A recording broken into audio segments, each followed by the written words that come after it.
බලන පුරවරේ බඹදත් රජතුමා රජකම් කරන කාලේ අපේ බෝසතාන් වහන්සේ මයුර කුලේ ඉපදුණා. ලක්ෂණ මේ මොනක පැටියගේ රූපේ හරි අලංකාරයි. ඇස් දෙක අන්පැහැයෙන් කිනි මදටියට දෙකක් වගේ. වනේ ඉන්න අනිත් මොනවුන්ට වඩා හැපී පෙන්න ගතියක් තිබුණා.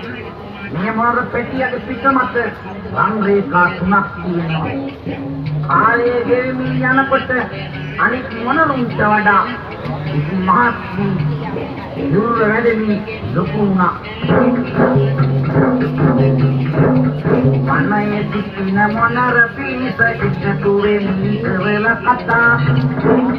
මොනරු අතර රජතුමා ලෙස එතුමාව පන්තර කරනවා.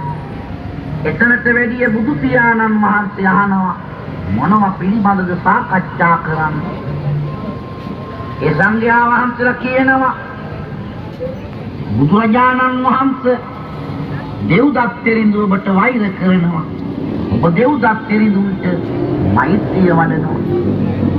රාන් වහන්සේ කියනවා අද පමණක් නොයි පෙරම් පුරණ එක් සමයක ඔය දෙවිදත් තෙරිඳු බරණැස් පුරවරේ රජ කෙනෙක් වෙලා මට මෙන්න මේ විදිහට වෛර කළා කියා පූර්වාපර සම්දි ගලපා මහා මයුර ජාතක කතාව ගෙනහැර දක්වනවා. නයක පෙර බරණැස් පුරේ බඹදත් රජකම් කළේ වනලැබක මයුර කුලේ අප බෝසත් ඉපදුණේ. ලක්ෂණ මේ මොනර පැටියගේ රූපය හරියගේ ඇස් දෙක රන් පැහැයෙන් පිරිමදටියෙන් ඇට දෙකක් තේ. සිටියා පින්වත් සලෙනමට එදා මුලවත් ලෙස මේ ජාතක කතාව දුන්නේ පාදා. ස්වාමී දේශනා කළේ පුරණ එක් සමයක බඹදත් රජ කෙනෙක් වෙලා ඕදෙන් දෙව්දත් තෙරිඳුන් මේ විදියට වෛර කළා.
Pagila, Vairal Matula, Namapayura Mare, Sanvandi, Asil Tude Murti, Roido, Sekenin Esudi Rovi, Asil Tude